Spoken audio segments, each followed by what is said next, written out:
So we're on our way to the Vatican. We'll check lang kung ano ang status of Vatican because nga, the Pope has passed away 2 days ago. So we'll show you how it looks like in a bit. Today closed yung streets because of the Pope passing. So they're not allowing any cars to go inside this area. We see already there na ang daming tao. So we'll go closer and see, ayan o.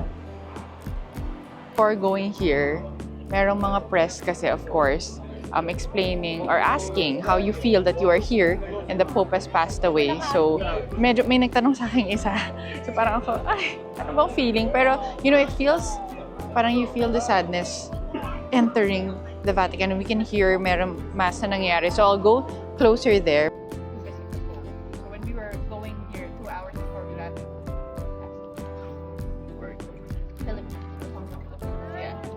thank you so much. Reporters everywhere. And nini-news nila what is happening and what's the current situation of the Vatican. Yun may mass, I think for the Pope. Yeah. Kaya nandito lahat, ayan o. So mass is happening and it's being covered internationally on what the status is of the Vatican 2 days after the Pope has passed. We saw that they're taking photos with the guards here at the Vatican. So si Tita Army, nakapila siya. Go, Tita Army. Ayun, mas pogi yung nasa left, no? Tangkad nila, loko. So, the mass just ended also. Ayan. Nawawala ako ang aking family. Hindi na kami nakita-kita. There's so many people. And we are now inside the Vatican. So, medyo may line lang. Doon sa entrance for the square is separate from the church. So, yung sa square, medyo matagal din lang yung kanyang line because they had to wait for everyone dito, yung nag-mass to exit. So, initially, we bought a ticket for the papal audience, which is yung maririnig mo mag-mass si Pope. But, unfortunately, since this happened, wala na siya. Ma, how do you feel to be inside the Vatican? I'm so blessed. Wow, she's so blessed! Barricade would be the only area you can take a photo on. I'm not sure if you see it, but this is the line to go inside the Vatican Museum, as in concert level times 5. Super daming tao. So it's better to get a tour. So we will start at 2 p.m.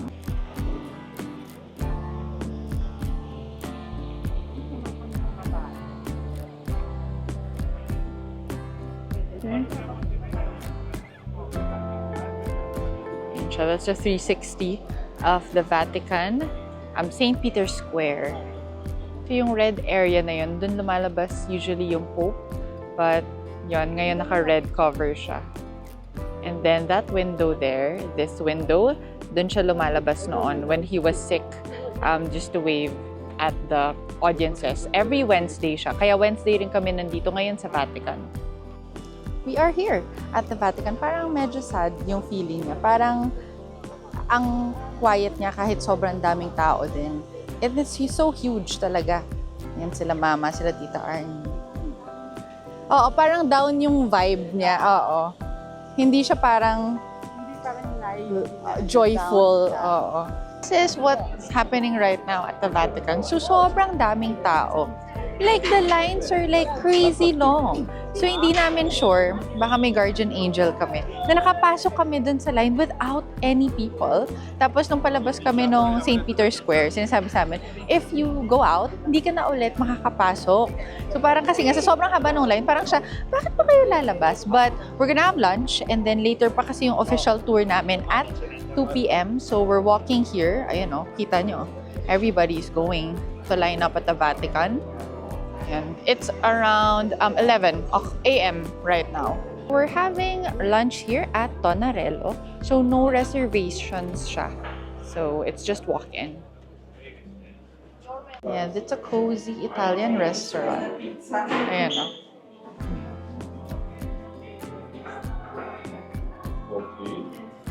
Ito parang madami nag-recommend nitong Tonarello. Siguro pa nga siya, 11 lang siya. So what we have is fried artichoke. Kasi famous sa kanila ang artichoke. This ano to? Bruschetta? Bruschetta. And then this one is fried calamari. Yes, of course. You are? I am Richard. This one is cacio e pepe. And then this one is carbonara. We're gonna try artichoke for the first time. Ay, parang okay, ito siya. So we got the fried artichoke. Wait, ano ka na siya?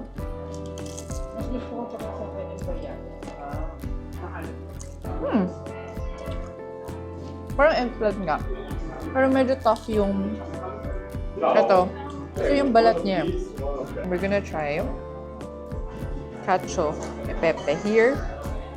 Parang lahat ng kinainan natin, cacio e pepe yung kinuha natin.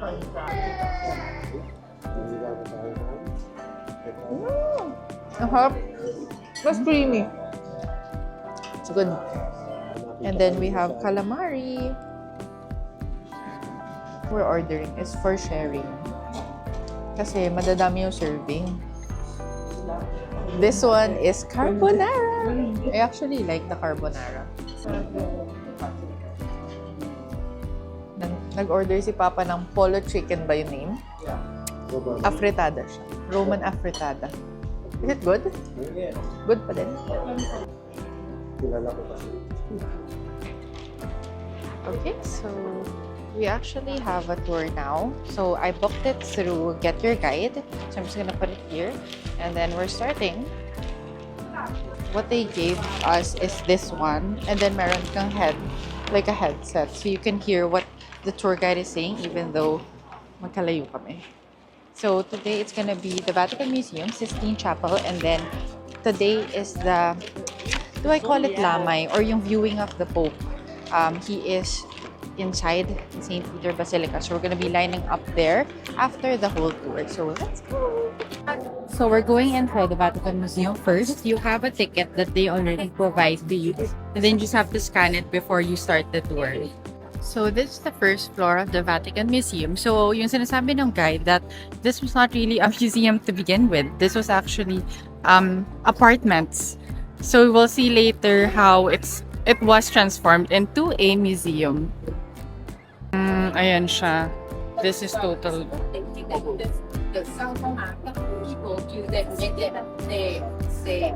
The first part of the tour is we are viewing the dome. So this one was created by Michelangelo. So we will take a photo here first kasi ito daw yung best view to see. Ayan. So from the view of the dome, you will see the gardens. So itong garden na to, before it was closed because the Pope would go around it. So parang leisure park niya yung area daw na to. But now it's open to the public, but you need a special ticket to go inside. Ayan o. So this is just the first part of the Vatican tour that we have.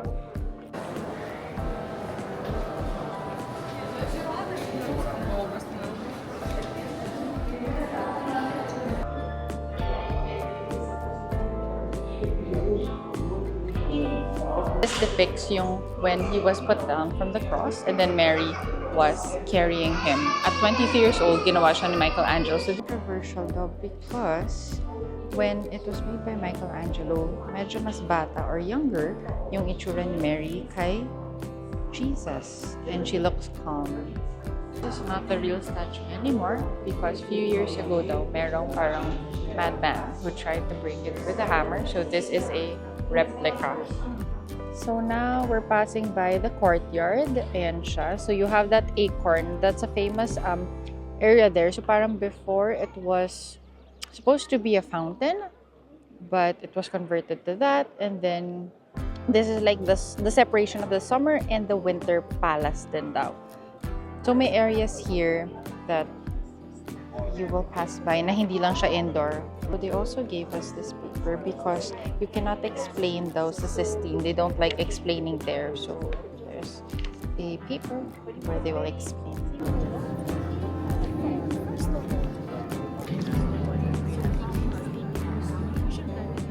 We took some time learning about the Sistine Chapel kasi nga not allowed to explain it there. So you have your paintings of Michelangelo, which is part of the ceiling. So hindi lang namin siya mapapakita because it's not allowed. But example, this one. This is the painting that is most famous for Michelangelo. So she explained that this one, ayan. Diba? Some people would say parang tinatamad yung tao here. He looks kind of lazy. But in reality, they are explaining that this man is not yet alive. So he's waiting to get his spirit or his soul from God. So this part, ayan, you see this painting. So this is God, and then there is a woman on his arm, which is Eve. And then you have your babies, which will be, syempre, when a man and a woman, they will co-create babies. So, malaki yung explanation niya. It's a whole ceiling. Ayan siya. If I will talk through the whole history of that, it would be so long. But sobrang amazing. This is just one part. And then you have another one pa. And Michelangelo is actually part of the paintings. He places his face on different areas. So, example, ayan, siya yun. Itong nandito sa blue part. So, very interesting to learn about it. I can't record the Sistine Chapel, then we're gonna walk there later on. So this is a sculpture that actually does not move, or it stays in position. But if you move it, iikot siya. So meron atang gumalaw. I think you can, but I just don't know which area. Parang medyo malayo. Now we are entering the portrait gallery. Look how many! Oh my gosh! Do you see how they're able to create yung parang layers of the cloth using marble or even stone? Wow! So this one is the statue of Julius Caesar. Ayan, no? Wow! If you look closer, grabe. Look, oh. And then it's a whole room of so much porcelain.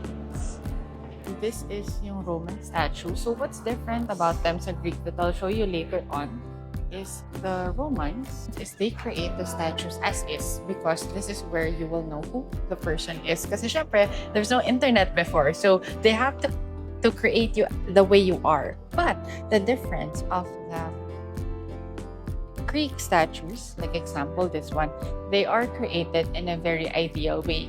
Meaning, they are parang may filter, parang ganun siya. Super perfect. Yung face features nila, they are young. Parang they'll never get old. So yun yung parang difference daw of the statues of the Greek and then the Romans. So this is the next area. So it's like a courtyard with a lot of different different statues as well. So parang before daw, if you were the friend of the Pope, you will get invited here. But if not, you cannot enter. Is the statue of Venus. So around the courtyard, there are a lot of sculptures. So they are Greek mythology and also yung mga Catholic ones. So yung ina-explain niya here also is that, di ba, most of them are just standing. Then when you go through the other ones, you see movement. You see some of the artists getting those movements to create other statues. So interesting siya. It's very interesting, but I can't like say the whole story kasi each statue has a different one. So ayan, this is one part of it. So nice to be able to understand it. This one is a marble zoo. Look, oh, it's all different animals, around 200 plus.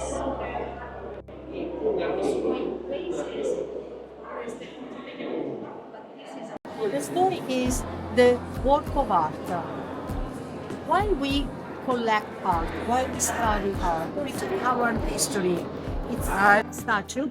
It's called the Belvedere Rosso, and it's made by a Greek artist. We can still see the signature below. Apollonius, son of Nestor of Papa, 1st century BC. It's an original icon. But actually, when the road is in this study. So this one is the round room.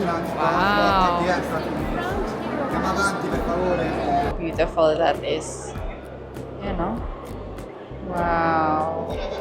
Then this one is a marble bath, sorry. So this is also a story of Nero's wife on how she baths every day. So, parang sinabi it's using donkey milk.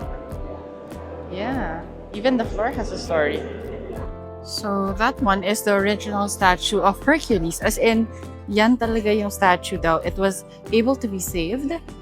And it's, look, you see how small the people are? It's that big also. So, this is the passageway of the popes going to the Sistine Chapel. Look at the ceiling. Look. Wow.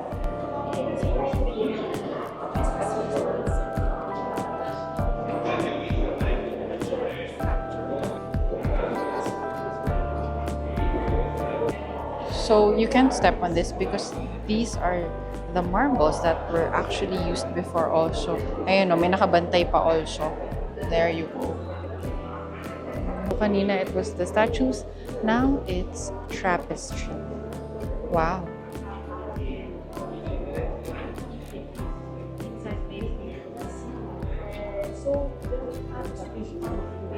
Wow! This is the ceiling. Oh, wow. Oh my gosh, if you remember my vlog in Macau, I said dun sa Venetia na, wow, manifesting makita ko na yung totoong ceiling sa Rome. And I'm in Rome right now. Oh my gosh, it's such a manifestation. Ah, ganda. As in, super ganda. Wait, I'll show you. Wow. I think after this would be the Sistine Chapel. So I can't shoot anymore. I can't show you what is inside. But in-explain ko naman kanina yung picture. So see you guys later when we're done with the Vatican. Hopefully makapila kami kay Pope. And yun. Something familiar for me. This one is the painting of St. John Baptist de la Salle. We had this on our classroom, some of the books yan, yung parang nakaupo siya dyan. So, very familiar. Ito yung lang yung parang ako, ay, kilala ko yan. That is St. John Baptist de la Salle in a classroom teaching. Also, it is the Jubilee year. Merong special areas where you can actually view. So, this one is highlighting the holy doors that will be that are open now here in the Jubilee. Ayun na, parang reading room daw to ng mga cardinals. So this is the exit stairs. Yan sila mamas going down.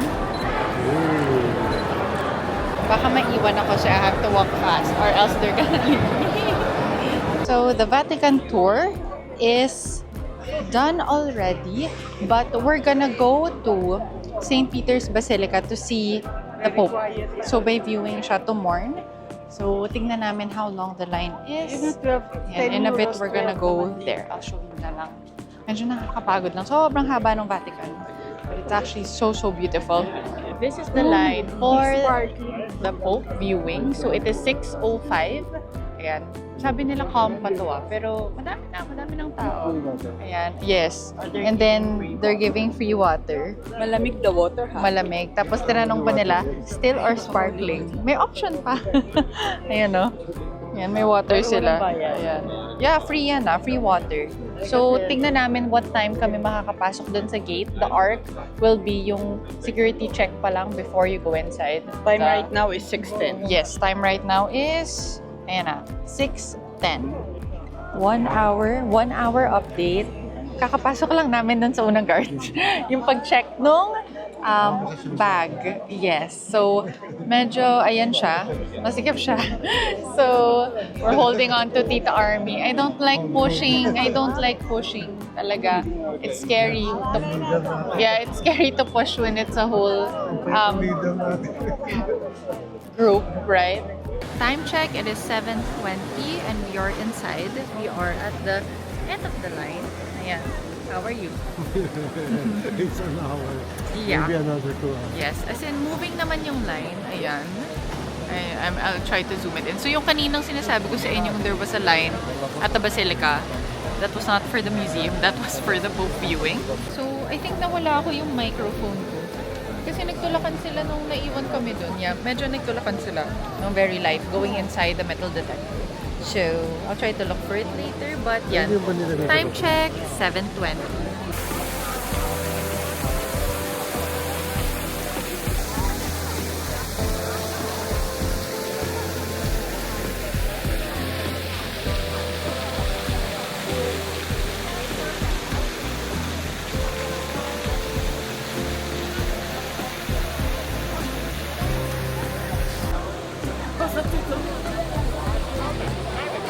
pakukamanda por ello. Okay, 8:20 update. Ayan. One more hour. Nakapasok na kami doon sa etong area na to. You see, we're closer. Baka makita natin. We are closer, but medyo nakakatakot lang siya kasi bigla sila nagtutulak-tulak. So, you know, stampede, parang ganon, nakakatakot. Pero, yeah, we are here, 8:20, so we'll update you later. What time kami makakapasok? Pero go fight, go. Ayan, exactly 9 p.m. We are walking na to the St. Peter's Basilica. So this is the line. Laban. Sakto 3 hours. So medyo maluwag na siya, hindi na siya gitan, ganon. So we are this close to the St. Peter's Basilica. So there's another stop here. Ayan, konti na lang. But at least sure na tayo. Yes, historic moment for us. And we are inside. This is going up the basilica already. Oh my gosh. Oh my gosh. Mama, how do you feel? Parang, So blessed talaga. Parang sobrang blessed siya, pero at the same time, because we will be viewing the Pope na hindi na siya alive. So it's also like a sad moment. Yet, iba yung feeling. Oh, iba yung feeling.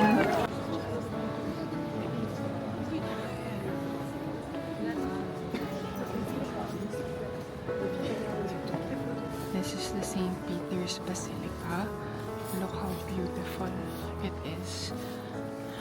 Wow. Oh my gosh. Mama.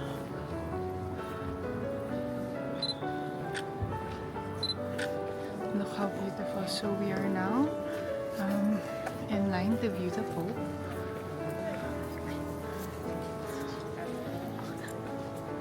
Okay, naiiyak si Mama. It's overwhelming to be here. And it's such a memory for her also. Ayan. Mama! He's finally at the Vatican. Oo, iba yung feeling, no? Sobrang ganda niya, but at the same time, kasi magbe-visit tayo to na si Pope is not with us anymore.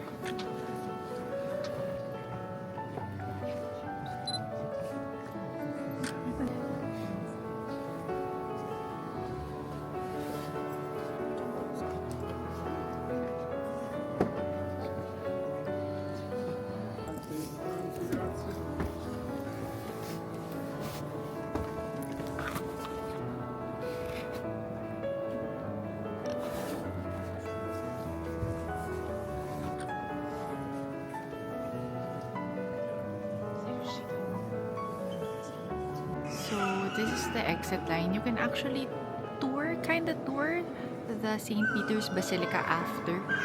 Kasi hindi rin siya nasama dun sa aming tour guide this afternoon because of the Pope's Week.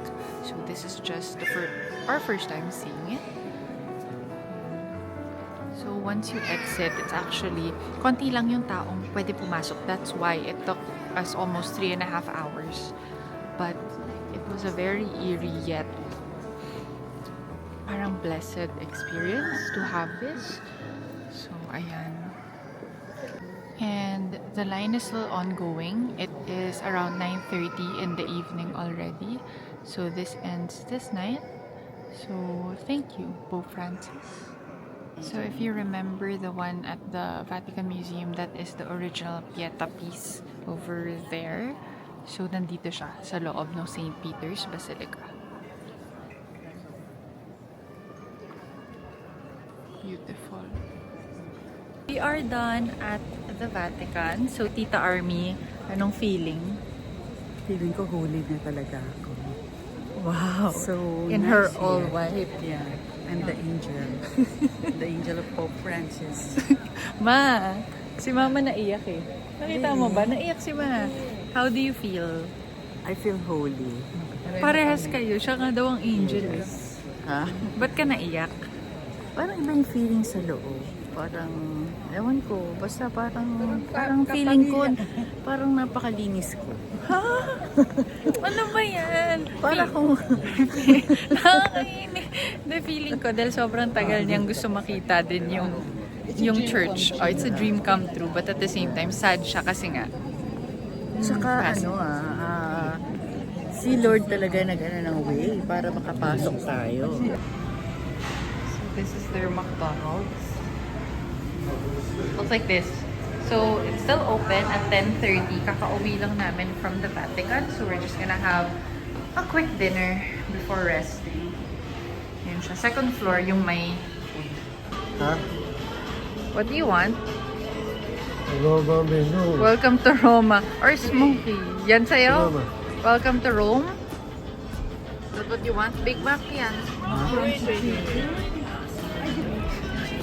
Naghahanap na ng rice meal. Ay, crispy chicken na crabs.